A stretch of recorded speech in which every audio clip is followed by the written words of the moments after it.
Okay.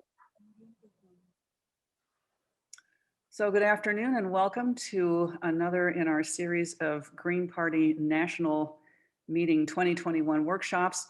My name is Hart. I'm a member of the meeting committee and a few other things, and am really thrilled to introduce Ali Abunimah, who is the director of the Electric Intifada. Or is it Electronic Intifada? Mm-hmm. Okay, and I just want to mention, I was really excited because decades ago, I tripped over the issue of the Palestinian plight long before it was known at all much in the United States. And I just started to keep my ear out and started to look around and stuff. And this is one of the very few organizations. Yours was one of the few works happening that was really informing people of what was going on. I live in Iowa City and I think you were here, actually came out and spoke to the group here that hosted. And this was way back when it was really much less of a mainstream issue and I think much tougher to deal with. So I'm really glad that you're here, and I'm just going to let you go ahead and introduce yourself and take it away, just whatever you would like to do. Thanks very much, Holly, and I'm really pleased to have been invited. I'm in Chicago. I am the director of the Electronic Intifada, which I'll put up on the screen. We tested that a minute ago, so hopefully it will actually work now that we're live. And we're an independent nonprofit publication founded unbelievably to me more than 20 years ago because there was simply no space in mainstream media for honest discussion of what's happening in Palestine and honest discussion of Israel and the US relationship with it. So we have, I'm very proud of the team I work with. We have fantastic writers and editors and photographers and videographers, and particularly our reporters in Palestine and in Gaza. Just to give you a taste of what we do, this is the front page right now, and so these are just the stories that happen to be up there. This is an analysis by my colleague, Michael Brown, of Israel's new government, which is being whitewashed in American media and politics as somehow an improvement on that of Benjamin Netanyahu. And Michael goes into how one of the main figures in this government is just as much of a racist when it comes down to it as Benjamin Netanyahu was. And then another story we have here is from one of our regular reporters in Gaza, Ruwaida Amer. She went back to, there is a hospital for elderly Palestinians in Gaza called Al Wafa, and it has a nursing home also. And in 2014, Israel bombed and destroyed the Al Wafa hospital, although not the nursing home attached to it. But Ruwaida went back to visit the nursing home in the wake of the May attack on Gaza and to speak to some of the people living there and their families and just document the utter horror of living in that situation, isolated from your family already because of COVID. And then having bombs falling night and day. So we try to give as much direct coverage as we can. This is another story by one of our reporters in Gaza. So we're doing real direct journalism. It is primarily funded by our readers. So it is truly independent. And I hope you will become familiar with us. One of the things we also do is we have a fantastic podcast. It comes out every week or so, and it's got amazing discussions. It's a video podcast, so you can watch it on YouTube, or you can also, listen to it on iTunes or however you get your podcasts. When you go to the page, it tells you all the different ways you can listen. And we also produce a lot of videos now that you can find on our YouTube channel that is linked right at the top here of the page. And if you jump over to YouTube, you can see that we produce some really informative. Well, you can, one thing you can find, oops, sorry, I didn't mean to start the video, but you can find all the podcast videos, but we also have videos on all sorts of different issues that we have produced, including Israel's attacks on journalists in Gaza, the situation with COVID-19, and this particular video here. I don't know, can you see my cursor moving around when I point at things? Does that? Yes. Yeah, Yes. okay, because I can't tell what you're actually seeing. This video here was really a nice little piece, and it just actually showcases some of the beauty of Gaza, which we often don't see. We often don't see. Oops. We don't see. Sorry, often the beauty of Gaza represented in the media. So that's also just to kind of show some of the different aspects of Palestine that you're not going to see. So that's a little bit of an introduction, and I'm happy to answer any questions about the work we do, as well. But I just want to kind of give some comments to start off the discussion, and then we can go in whatever direction people think is useful. I don't have any other agenda except to try to be informative and helpful as you in the Green Party are formulating your ideas and policies about how to approach the issue of Palestine. And I should say, I don't personally get very involved in any electoral or party politics in the United States, but I am familiar with the Green Party, and I'm familiar that its positions on Palestine have generally been, as far as I'm concerned, the best of any of the parties, and that's to your credit collectively. So I know that there is an openness on this issue that might not be there in many other places. I just got finished writing an article. It's not up on the Electronic Intifada yet. It will be this afternoon. One of my colleagues is editing it as we speak. I've just got finished writing an article about a poll that was done of Jewish American voters in recent, it was just published a couple of days ago by the Jewish Electorate Institute, which is a think tank that seems to be closely aligned with the Democratic Party. It provides some really incredible insights and findings that I found quite startling.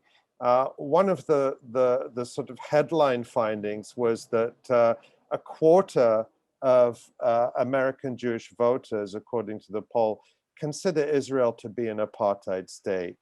And a third of young Jewish Americans agree that Israel is committing genocide against the Palestinian people. That surprised me. And some other interesting findings from the poll was that generally Jewish Americans, even those who are very strongly supportive of Israel, on the whole do not consider it anti-Semitic to criticize Israel or to speak frankly about what it's doing to Palestinians, or even to call it an apartheid state or describe its policies towards Palestinians as genocidal. It also showed that for the vast majority of Jewish American voters, Israel is not a very high priority. In fact, it came very, very low on their list of priorities. And their priorities were, the top priorities were climate change, the economy and jobs, healthcare, and so on. Those were the top priorities for Jewish American voters. Civil rights and voting rights was in the top priorities. And this shouldn't surprise us because it's really only Israel lobby groups that try to convince us, well, I should say Israel lobby groups and anti-Semites who try to convince us that Jewish Americans only think about Israel all the time and don't have other priorities. And Israel lobby groups, major Israel lobby groups, give that impression. They constantly tell politicians that, you know, the only thing that matters, or the primary thing that matters to Jewish American voters, is you know, what U.S. policy is the U.S. giving Israel enough weapons, and it should not surprise us that that is quite false. Now, I have this particular poll on my mind because, as I said, I've just been writing about it this morning. But actually, uh, it fits in with a bigger picture that we see quite consistently of American public opinion shifting. We have the metro train in Chicago that runs outside my office here. So I don't know if you can hear that, but every 10, 15 minutes, there will be a train that goes by. Actually, over a number of years, we've seen support for Israel falling among key segments of the US population. And back in May, when Israel was bombarding Gaza mercilessly, killing entire families in their homes, more than 60 children were killed in Israel's bombardment. The Harvard University and Harris did a survey of almost 2,000 registered voters. This was all voters, not Jewish voters. This was a general sample of the American population. And this was taken during the Israeli bombardment of Gaza. And respondents were asked who they think was more responsible for the violence in the Middle East, Israel or Hamas. And 60% said Hamas was more responsible and 40% blamed Israel. Now, already on its face, that is quite surprising. I would have thought, given the years of propaganda and media bias, that it would be 90% blaming Hamas and 10% blaming Israel. So already the fact that 40% placed more responsibility on Israel, which you won't be surprised to learn is where I think the responsibility lies. That 40% already thought that was quite surprising. But then when you drill down even further to younger Americans, those aged between 18 and 34, things flip around completely. A majority, 60%, blame Israel more, and just 40% blame Hamas. And when you look at opinions among Black Americans, 62% in general, this wasn't just the younger group, Black Americans in general, 62% blamed Israel, as do 55% of those the pollsters call Hispanic. So there are general trends. I could go into a lot more of the public opinion data that we monitor and we report about. But the general trends that have been very visible is that support for Israel in the United States has become an issue that is concentrated among older, whiter, more religious, and more conservative people. That's where support for Israel has become concentrated. And generally, younger, more diverse, less religious, generally more progressive people, you're seeing really, I don't think it's an exaggeration to call it a collapse in support for Israel. Indeed, another poll that came out during the Israeli attack on Gaza in May showed that among Democrats, more supported Palestinians during the war than Israel.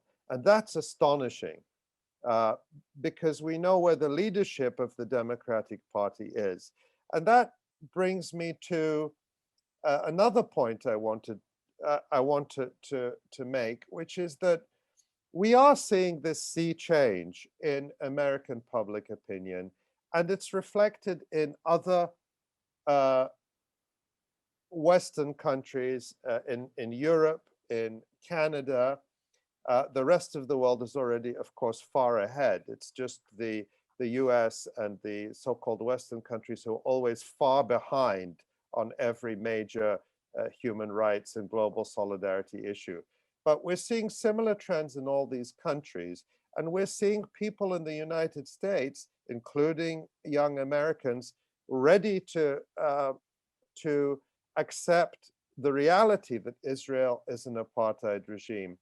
But we do not see this reflected at all, or barely, let's say, in the political leadership in the United States of any of the major parties, particularly the Democratic Party, where let's say the Republicans are at least an honest party in the sense that that the leadership, the extreme pro-Israel positions of the Republican leadership actually reflects the Republican Party base.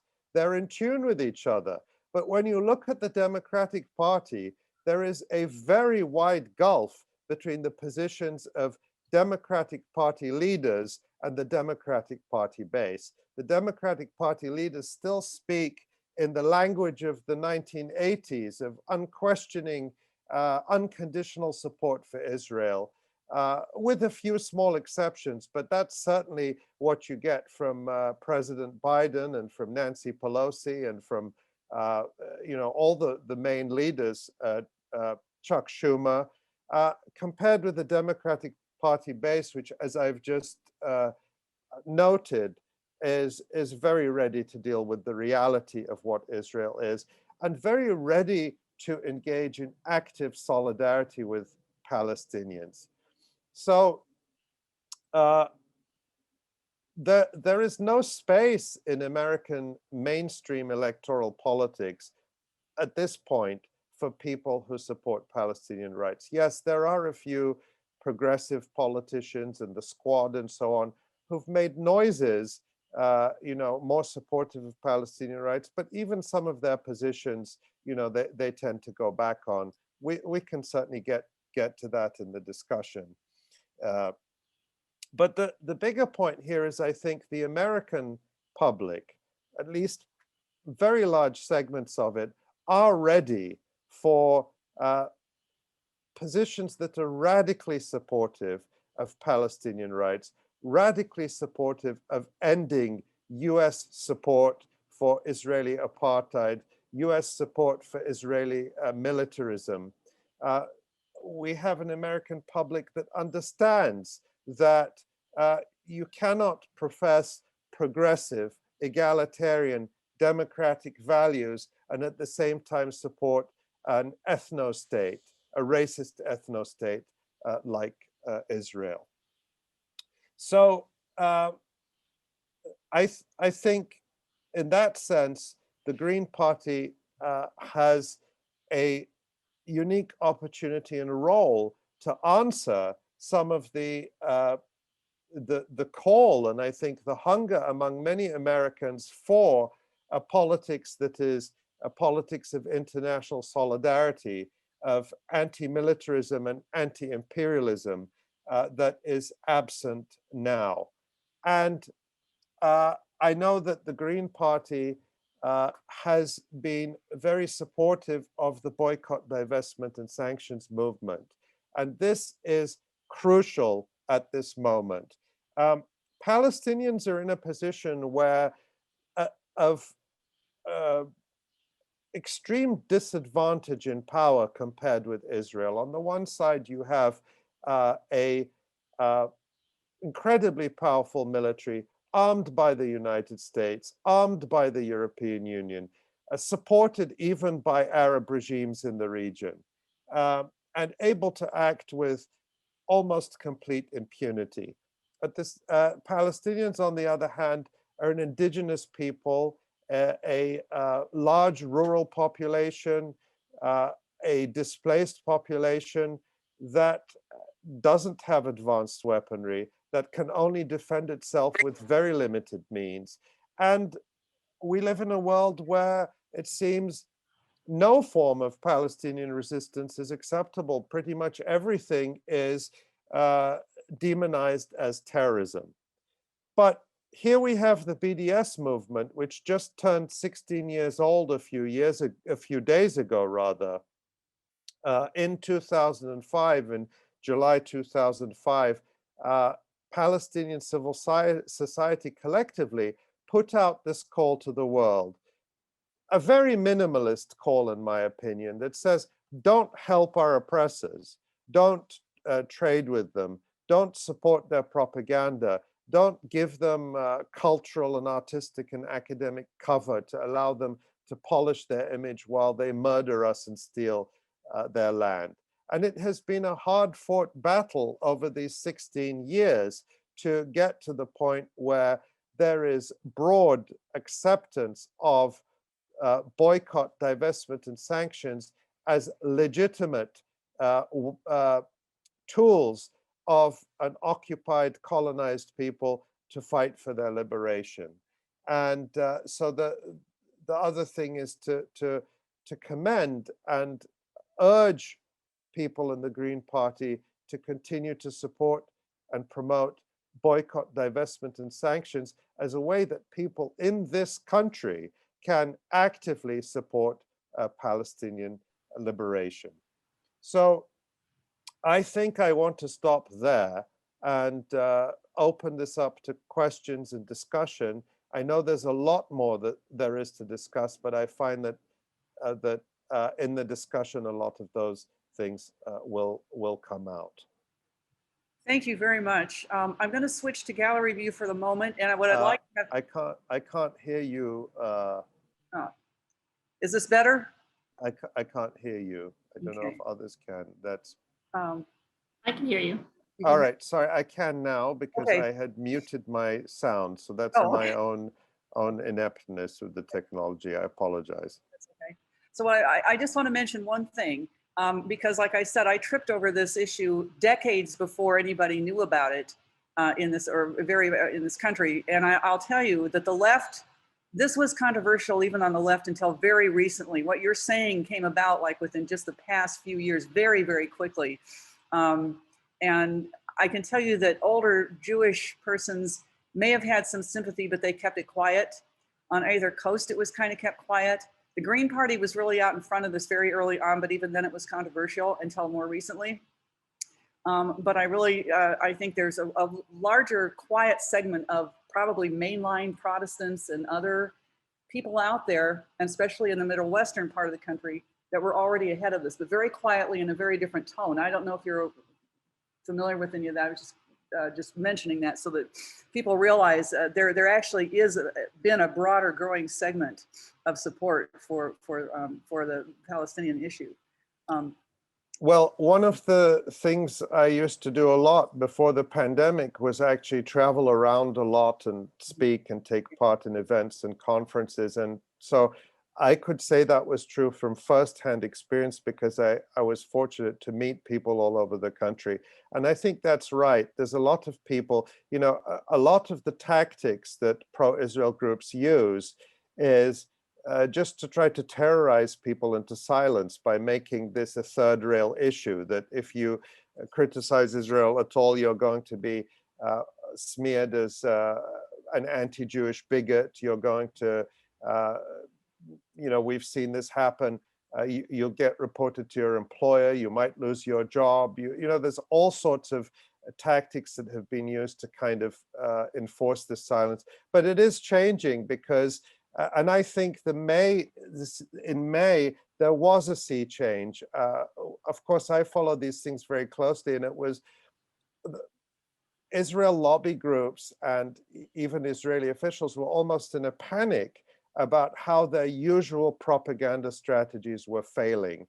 And they were just utterly horrified when the New York Times published on its front page the photos of every one of the more than 60 Palestinian children killed in the Israeli attack. It was just considered a major disaster for Israeli propaganda. So the change is there, but it's, you know, if you're a Palestinian whose house has been destroyed for the umpteenth time. I was also this morning editing a video on the village of Khirbet Hamsa in the Jordan Valley, where Israel has destroyed the homes of people in that village 6 times, one after the other in recent years, because it's determined to drive them off that land and make their lives unlivable. So if you're in a situation like that, or you're in Gaza and your home has been destroyed and your family has been killed,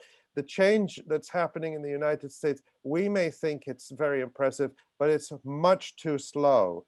There's an urgency, I think, that we also have to keep in mind, that Palestinians have been waiting for justice for 73 years, and that's too long. Good points. So what I'd like to do is to open this up to more questions. Also, if you have, I see we have 2. I had Josh Schuneman and Bill Balderston I've got on the line. Ali, or if you have a good source for BDS, there, I used to see like a link you could go to find products and advice. If there's anything like that, if you might put that in the chat. So I have 3 people already, which I'm just going to call on, and I'll go back to speaker view. But I saw Josh Schuneman, I see Bill Balderston and Rick Greenblatt. Now you can go ahead and Baram. You can go ahead and use the hand raise function. I'll kind of go back and forth and look, or you can type in the chat. So I've got in reverse order, Baram, Bill, who's the other one? Josh. Josh, okay. Let's go with Josh first, and then the next one I'll find on the other page here. Josh, go ahead. Yeah, thank you so much, and thank you for this great workshop. As first thing I want to say, when we had the whole incident this year with the Gaza bombings in Israel, we as a state party, we started a discussion on it, and many folks within our state party and within our board who were Black Americans who were descendants of slavery said this is equivalent to how America treats its Black Americans, is how Israel is treating its Pakistani neighbors, the folks in Gaza. And I totally agree, because something like this being done and them saying, oh, we are this democratic country, we are this American ideal democracy country, that we treat every citizen fairly, but then they put out things like this, or there's groups here in America, groups here in my state who will put out videos saying that the Holocaust should never happen, but in the same breath say death to all Muslims. That is something that just profoundly disturbs me, and something that having these discussions, we need to make sure that we don't have folks being claimed that, oh, you're being anti-Semitic. So my kind of question is, working with folks like here in Minnesota, we have our representative to Congress, Ilhan Omar, who has kind of been on that side of things too, and if you guys follow the news, has been called out for many of those things. I just wanted to kind of bring that into the discussion. So yes. Thank you. Any comment from? Would it make sense to hear a few people? Sure. Yeah, and then I might comment on some of them. But you know, I appreciate all the comments. I know that I probably won't have a chance to respond to every single point, but I would love to. You know, I like to hear what people are thinking and seeing as well. Thank you. Yes, and I want to just mention Hillary has 2 recommended books about the topic: The Lemon Tree by Sandy Tolan, and a paragon by Colin McKeown. That's Apeirogon. I have now, let's see, I'm going to go down and read the list here. I have Bill Balderston, Rick Greenblatt, Baram Zandi, Amy Schlepper, Chuck Fall, and I'm looking, let's see, I think I've got them all. And I'm just going to go in alphabetical order here that I'm seeing them. So sorry if I don't get everything right, but I've got Bill Balderston, Baram, Amy, Chuck, and Ahmed El Touni. Okay. So if you keep the questions or whatever relatively succinct or comments, whatever, we'll start with Bill. Thank you very much. Bill Balderston, he, him, from Oakland, California, which, as some of you know, has been the center of Palestinian solidarity work for a long time, but especially recently at the port. And I'm also on the Alameda County Green Party Council. And it seems to me it's absolutely essential. And let me first thank Ali Abunimah for all the work that he's done in the electronic intifada, because so many of us rely on that as a major source of information. But two quick points. One is, I think, for Green Party groupings, and admittedly, Oakland and Alameda County is not typical of many other areas, or not enough areas, but we have made a concerted effort to use this as a basis of reaching out, not only to groupings like Jewish Voices for Peace and the Arab Research Organizing Center, but other people. And there was mention about religious groupings, and I think they're absolutely essential. And certainly Black Lives Matter, and drawing the clear fact that both this society and Israel are colonial settler states.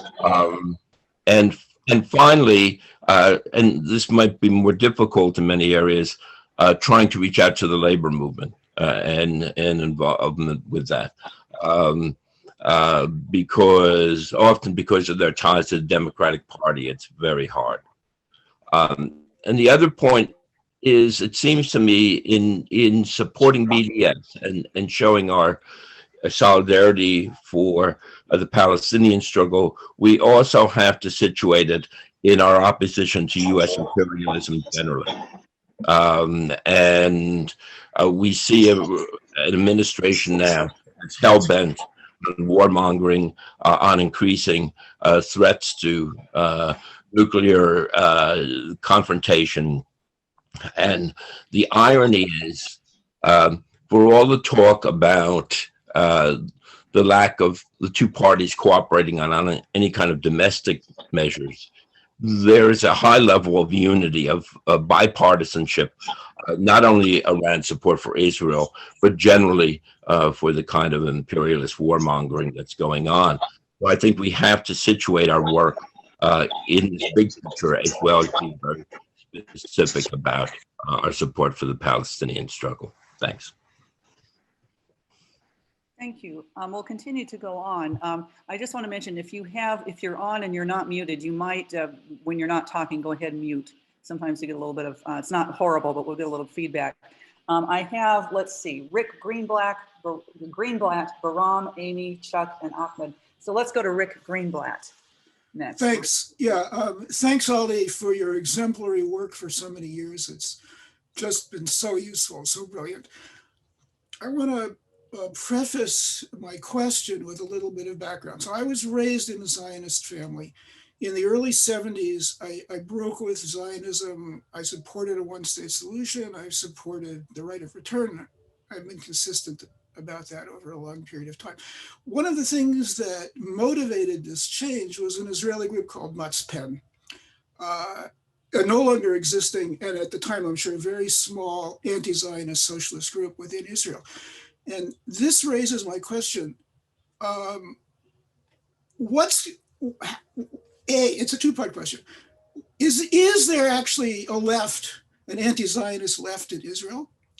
And whether or not there is there any hope for Israel for the people of Israel, the working class of Israel, to break with Zionism, to recognize that the future lies in a single unified democratic secular state. Over. Thank you.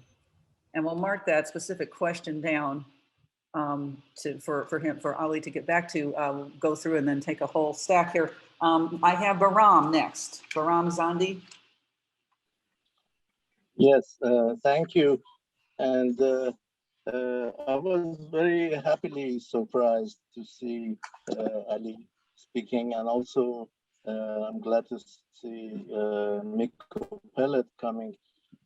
I'm a co-chair of the International Committee of the Green Party, and I don't know why, for some reason at the annual national meetings, they don't consult with us when they invite international speakers, and it happens all the time. But this time I'm happily surprised to see two good speakers like you and Mikko Pellet.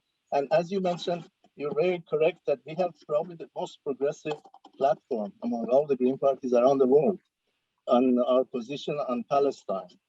And we have the BDS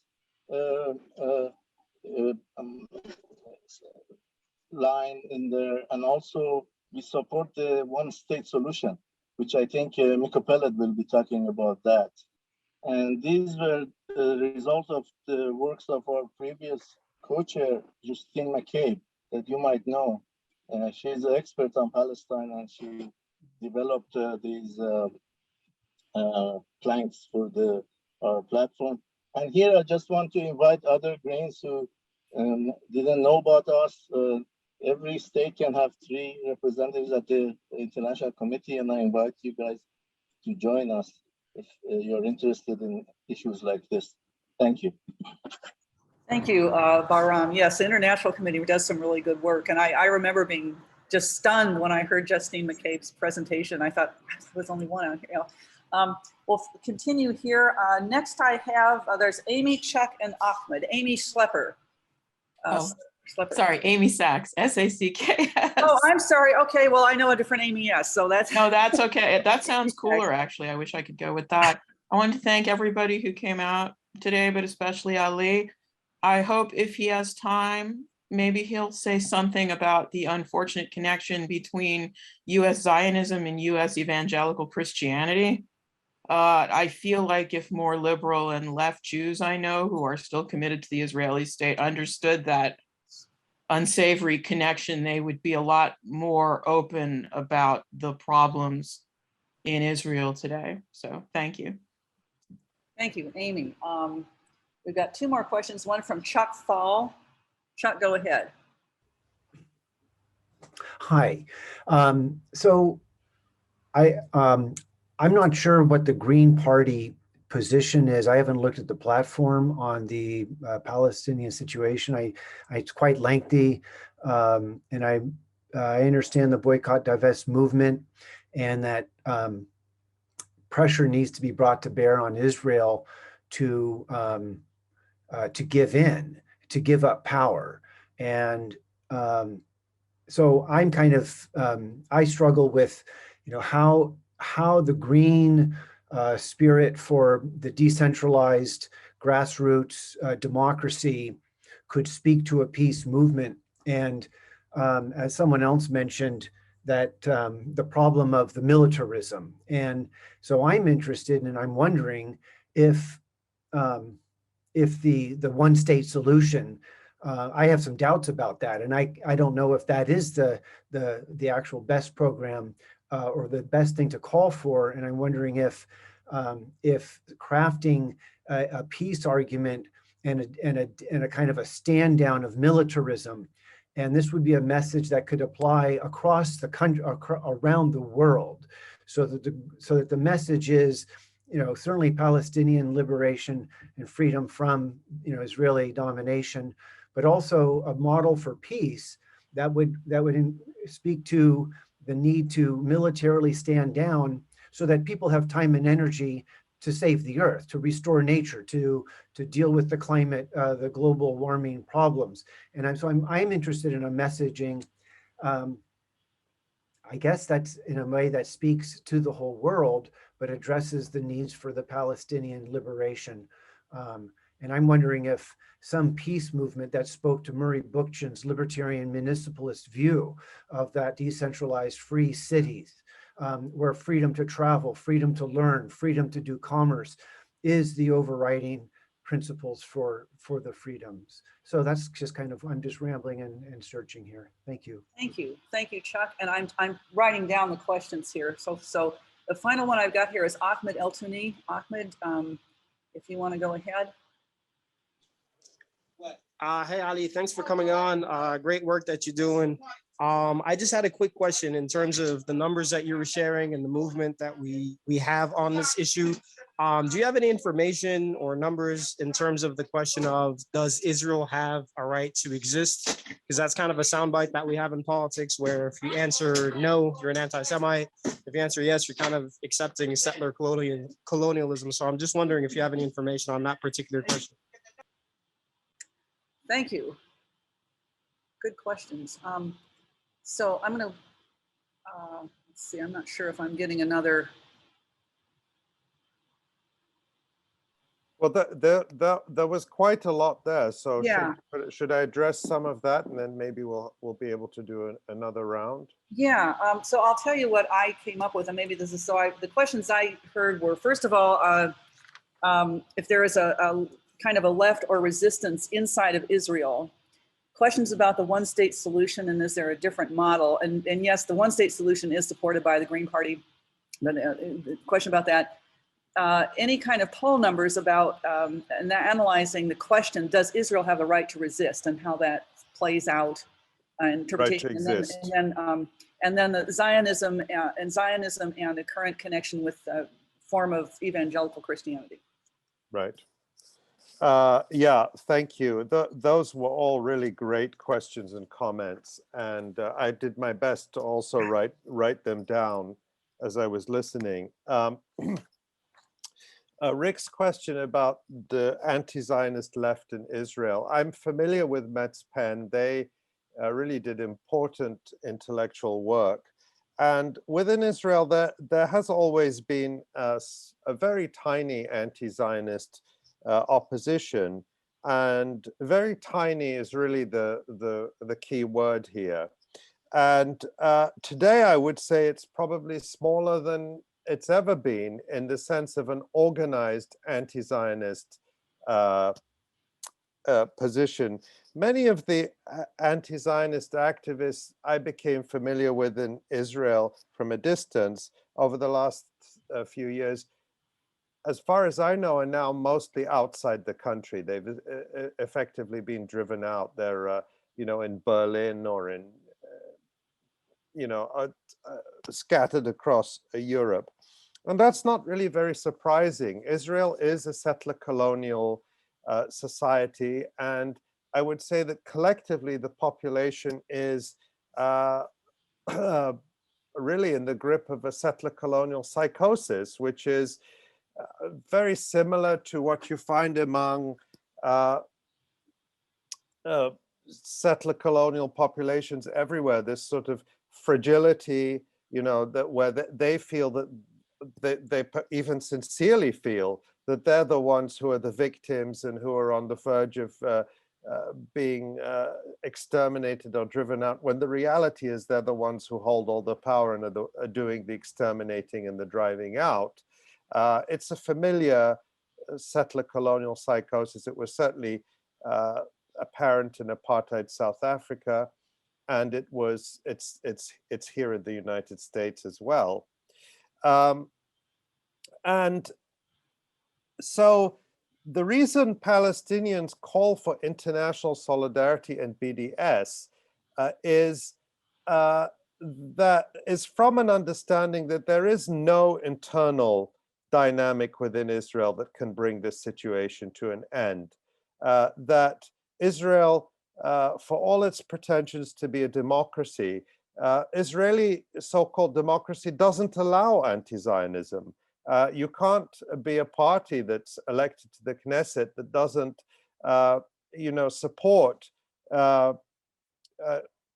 in one way or another, there are legal limits to what you're allowed to say in Israel and still be allowed to participate in elections. In almost every election, the small Arab parties that take part are typically excluded, and then that decision gets overruled. But they live within strict limits and harassment of what they're allowed to advocate. So there is no self-correcting mechanism within Israel or its political system.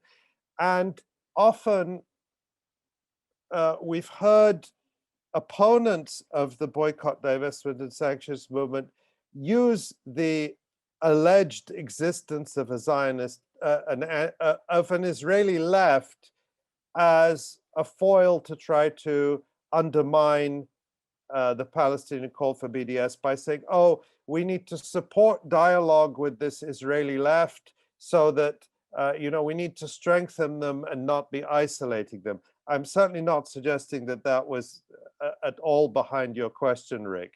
I'm just talking about how this discourse of a mythical Zionist left is used against Palestinians.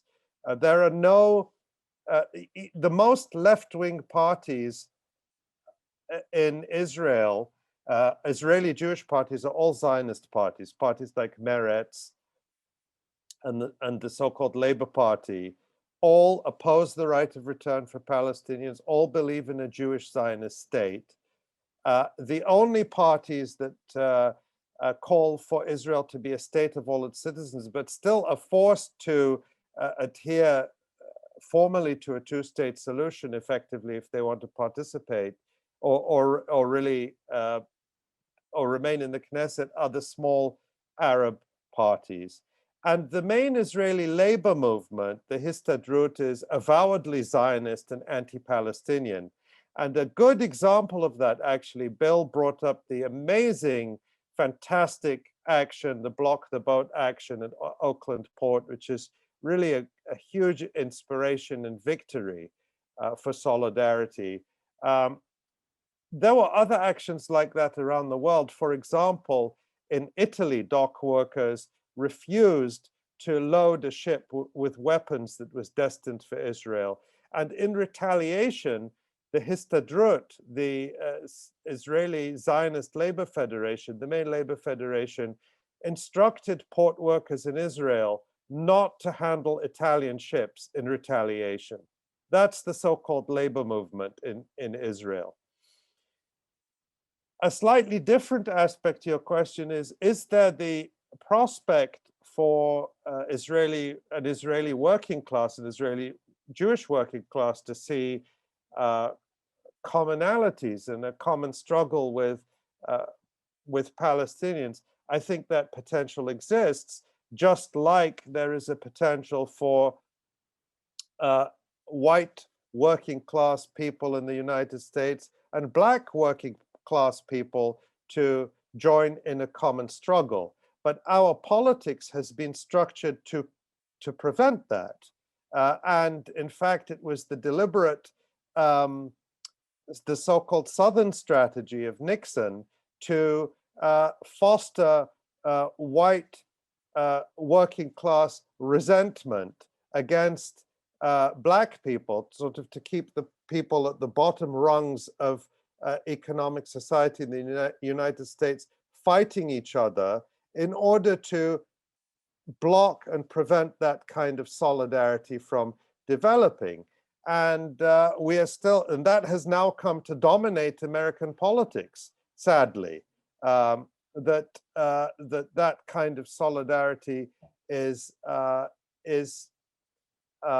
very hard to build in a context where white grievance and white fragility and white resentment has been so effectively mobilized in this country. So that of course, it's not identical, but there is a similar dynamic in Israel, where the lowest socioeconomic rungs of Jewish society, who are typically racialized, so Jews who came from Arab countries or who came from Ethiopia in the 1980s become even more anti-Arab and anti-Palestinian as a way to prove their bona fides with mainstream Israeli Jewish society. So that's the situation we're in currently, and there is really not much of an organized answer to that, at least not one we can bank on at the moment. So that, again, I emphasize the importance of international pressure and solidarity to change the power dynamics. And in South Africa, that was essential. It was essential in order to break that settler colonial psychosis and bring in about an end to political apartheid. The settler colonial society needed to feel that they were under pressure. They needed to feel there was a cost for the status quo before they started to think of alternatives and started to think that, well, maybe we don't actually have to live this way. Maybe ending apartheid wouldn't be the end of the world. Of course, you know, the widespread and correct critique that economic apartheid still exists is another topic. But nonetheless, the ending of political apartheid was significant, and that the importance of that cannot be underestimated. The connection between Zionism and Christianity, and particularly evangelical Christianity in the United States, is an important, very important topic, and also one that really goes back to the origins of Zionism. My friend and the great scholar Joseph Messad at Columbia University has written about this. You'll find his articles online.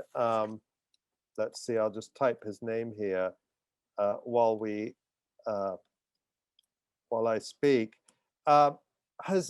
Has repeatedly emphasized that before Zionism was adopted by any Jews, it was a Christian, Protestant, anti-Semitic idea adopted by English Protestants whose goal was the removal of Jews from Europe. And so they saw Zionism as this sort of millenarian plan to transport Jews from Europe to Palestine. And they viewed Jews, they constructed Jews as being alien and foreign to the societies they lived in. I mean, everybody knows that the origin story of Christianity is in Palestine. That's correct. Jesus was in Palestine, and the whole biblical story takes place in Palestine. But nobody believes that every Christian actually really belongs in Palestine and is descended from ancient people living in Palestine.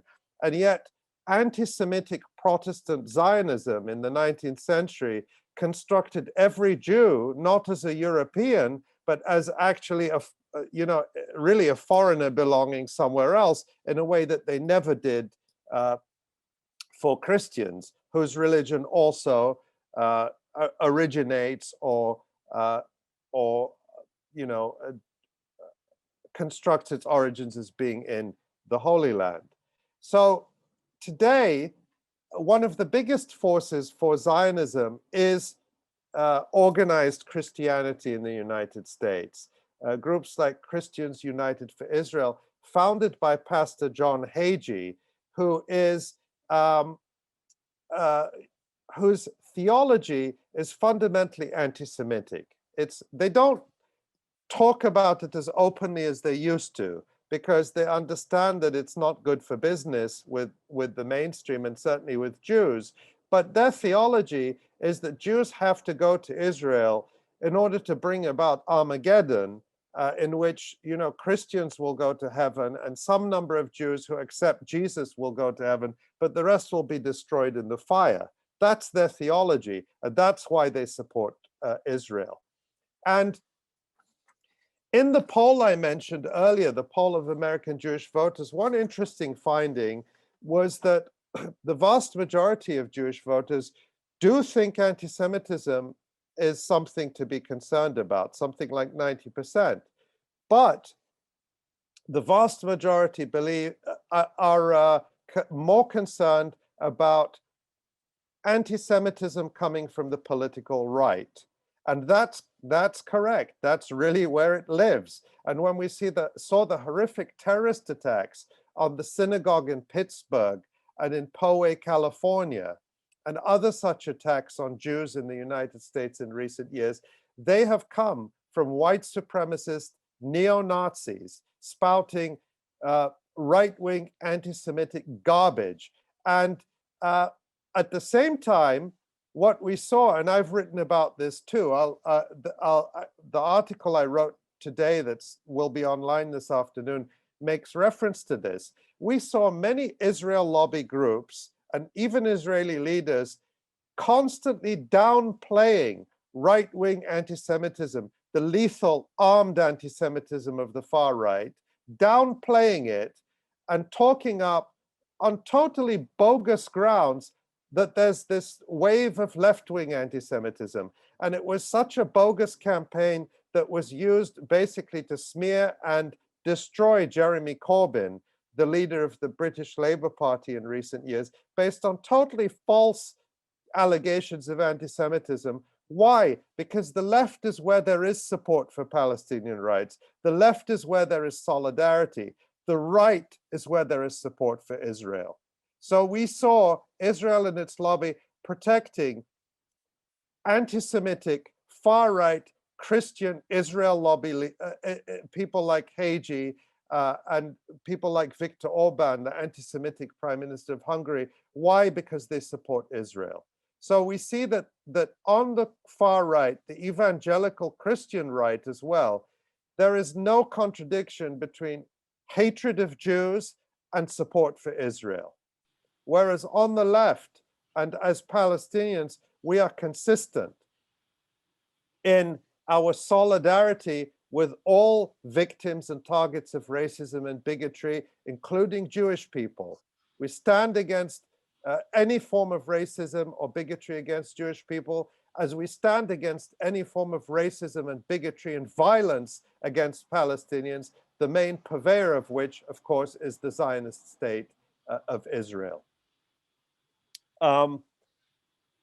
There was a question from Ahmed about the question, does Israel have a right to exist? This is in a way a tricky one, because they did ask that actually in the poll of Jewish voters, and the majority said Israel does have a right to exist. But this question, if you even ask that question or address that question, you are already conceding to Israel and to Zionists. You're conceding the ground, because this is not a question that is asked of any other country. I don't hear anyone asking, does Belgium have a right to exist? If you ask the question, does Belgium have a right to exist? The answer to that question is if the legitimate residents of the country of Belgium decide that Belgium should exist. If they decide to abolish Belgium or to break Belgium up into two countries, into Flanders and Wallonia, or they decide through democratic means to join with the Netherlands or whatever they might want to do, nobody would say Belgium has some abstract right to exist independent of what the legitimate residents of Belgium want.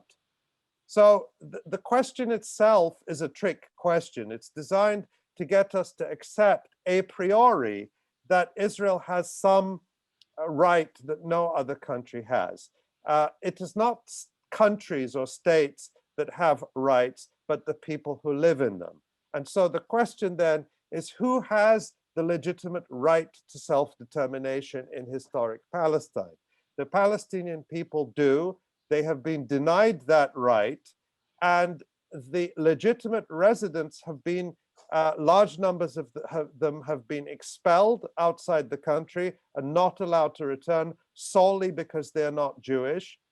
And those who live there live under extreme conditions of oppression, whether it's in West Bank, in the West Bank, in Gaza, or even the 1.5 Palestinian citizens of Israel who have some rights, who have been denied their right to self-determination. So I cover these topics in my book, The Battle for Justice in Palestine. I go into this in greater detail, and I actually address the question, does Israel have a right to exist?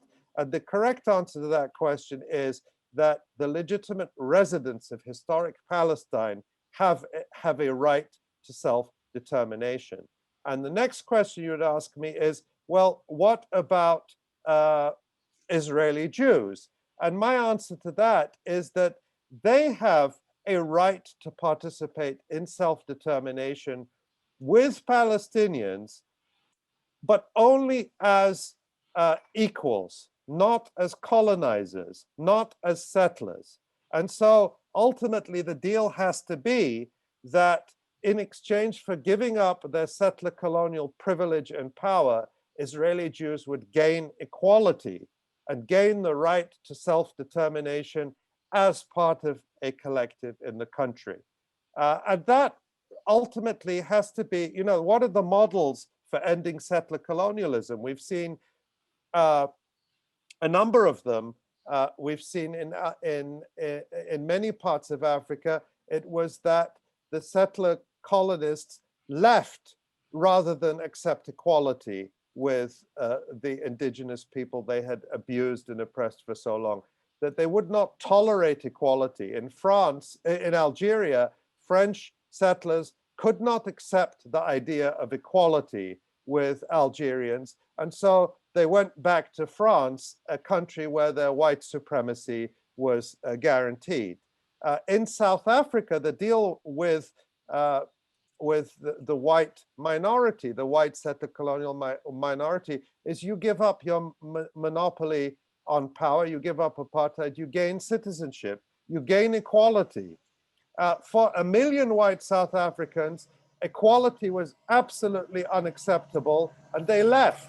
They went to Canada, to Australia, to Europe, to wherever else. They could not tolerate the idea of equality. And let's be careful. When we talk about equality in South Africa, political equality doesn't mean economic equality. Whites still have overwhelming economic power and privilege in South Africa.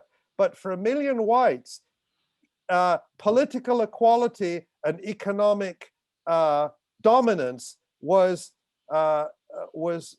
something they couldn't accept. They had to have political dominance and economic dominance in order to stay in South Africa. So in dismantling settler colonialism, we've seen indigenous people, colonized people, making incredibly generous and far-reaching offers to their colonizers, saying, you know, you've been here for X number of generations, you can remain here, but as citizens, in the context of decolonization, in the context of restitution. And so Israel, as a state, of course, has no right to exist any more than the United States has a right to exist. The only thing is that the legitimate residents of a country, which includes all the Palestinians expelled and their descendants, have the right to self-determination, and Israeli Jews have the right to participate in that as equals, not as colonizers dominating the indigenous people. I know that's not a simple answer to the question you asked, Ahmed, but it's the only one I can give that makes sense. We have to refuse to debate the question of does Israel have the right to exist, because it's the wrong question. It's a trick question that's designed to already produce a specific answer that a priori excludes Palestinians from exercising their legitimate rights to self-determination. All right, I think that's it. Wow, I think this has been really good. And once again, really thank you for, if you can, people can take a look at the chat. There's some good information there, BDS resources, Electronic Intifada, mentioning some of the history behind some people's concern about overly criticizing Zionism, I discovered some very interesting, very old, like late 40s, early 50s popular culture depiction of that area. And it was much more supportive or favorable toward Arabs in general. And it's very interesting to see how that's changed, like in the very early 50s, and how that then played out over the decades until now we're finally kind of coming full round to that. So it's really great. I have a question that may be off topic, but we have maybe about maybe 7 to 10 more minutes. If somebody else has a question, maybe I'm not seeing any raised hands, so I'll go ahead and ask mine. And this may be not your focus, but recently in the news, there's been information about reports of Mahmoud Abbas, the Palestinian Authority. And, you know, they've always been on one hand criticized for being weak or corrupt, but then again, they're kind of there and, you know, holding up the fort. But there was a recent execution and some concern about the Palestinian Authority. Do you have any thoughts on, I guess, just the general state of that, how you see internal Palestinian politics going? Yes, thank you. Yeah, the Palestinian Authority from the very beginning was set up as a colonial police force for Israel. And that's the only thing it was empowered to do, was to police and oppress Palestinians, not to create the basis for Palestinian liberation from Israeli rule. And that's how it has played out, exactly as intended. And the Palestinian Authority collaborates with the Israeli occupation under the rubric of so-called security coordination, which means in practice that the Palestinian Authority arrests Palestinians who would think of resisting against Israel. Of course, resistance against an occupier is totally legitimate. Palestinians have the right to legitimately resist against Israeli occupation forces, including armed resistance. That's their right under international law. But the Palestinian Authority has agreed with Israel to treat Palestinians who resist as quote unquote terrorists. We see the Palestinian Authority routinely arresting Palestinians and then handing information over to Israel. And then Israel goes in and arrests them. So the Palestinian Authority is kind of the advance force. And the person you're talking about, Nizar Banat, was a Palestinian strong critic of the Palestinian Authority in Hebron. And a few weeks ago, he lived in an area of Hebron that is under full Israeli military control.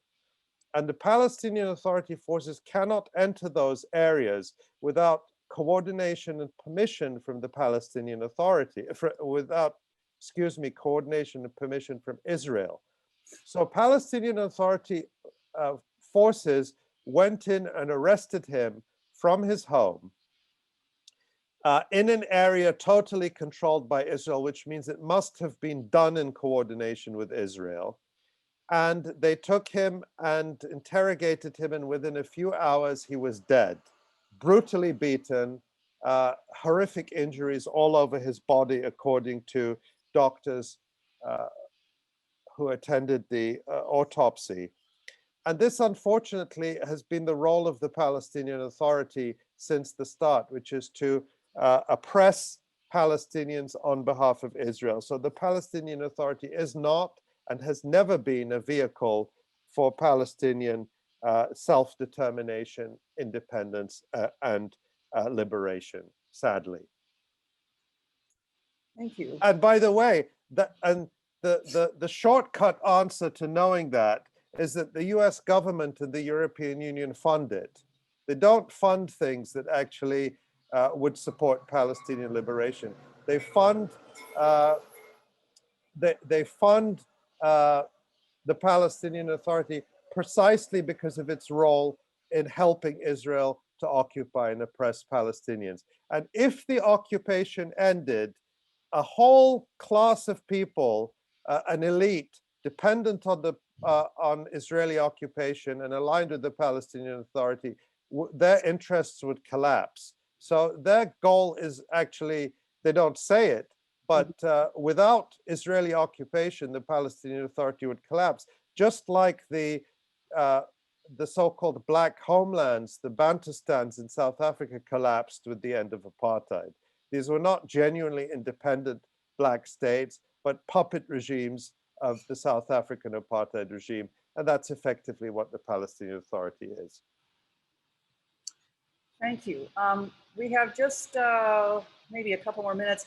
I have to actually host another workshop coming up, but we have, I think this ends at 2:20. If there's anything else anybody would like to, I'll scroll through and see if there's any hands raised. Not seeing that. So maybe once again, want to really thank you. This came together like at the very last minute, but you know, we know that you know what you're doing with this sort of thing. I thought there wouldn't be any issue, and I think this has been really invaluable, very invaluable information. So if you have any final words, want to mention your website again and how people might find out more, please go ahead. Thank you. It's been a great discussion for me, and it's wonderful to take part in a discussion where people are already so informed and engaged. I think the level was already very well informed, and that is just fantastic. And I think that you know, it's no surprise, therefore, that the Green Party USA actually does have one of the best platforms of any Green Party in the world. And I want to mention quickly in this context, the Canadian Greens. Can you guys go and help fix the situation with the Canadian Greens? Because it's just, there are some incredibly good people in the Canadian Green Party, like Dimitri Lascaris, who I'm in touch with, but it is a battle there. The new leader of the Green Party is apparently very pro-Israel, and the Green Party in Canada, of course, Canada falsely markets itself as more progressive than the United States, even though it's simply an extension of the North American colony. But you know, whatever you're doing, please see if it can transfer to Canada as well. That's really just to say thank you and commend all your efforts and your work. And I hope this can be an ongoing discussion, not just with me, but with others. And I would be happy to connect. Bahram, you know, please get in touch with me. And if there are ways we can help get speakers or whatever it is, I'd be happy to try to help with that. And again, I think most of you know, but for those who don't, we're at electronicintifada.net. Please check out the journalism that we do, because it really is independent grassroots journalism. And I'm very proud. I'm proud of the work we do, because I know how hard my colleagues and all our reporters in Palestine and everywhere else work on it. And I did mention, I didn't mention in the introduction, but I do get into more depth in a lot of these issues, particularly the one-state solution, in my two books. The one is The Battle for Justice in Palestine. I wish I had a copy here to flash up on screen, but it's The Battle for Justice in Palestine. And the other one is One Country, which focuses more on a one-state solution. So with that, again, thank you. And I wish you all the best with your ongoing conference and deliberations. Thank you. Thank you for making the effort to be here, and great. This is invaluable, and best wishes for the rest of the weekend. This is being recorded and somewhere to a cloud somewhere in Washington, D.C., I think. So I see, Amy, you have one more quick comment, but actually, I hate to say it, we're going to be, we actually have to come to a close. So thank you very much. You can find the chat and recording soon up on our website, gp.org. Ali, thank you very much. Thank you. Bye-bye. Bye-bye.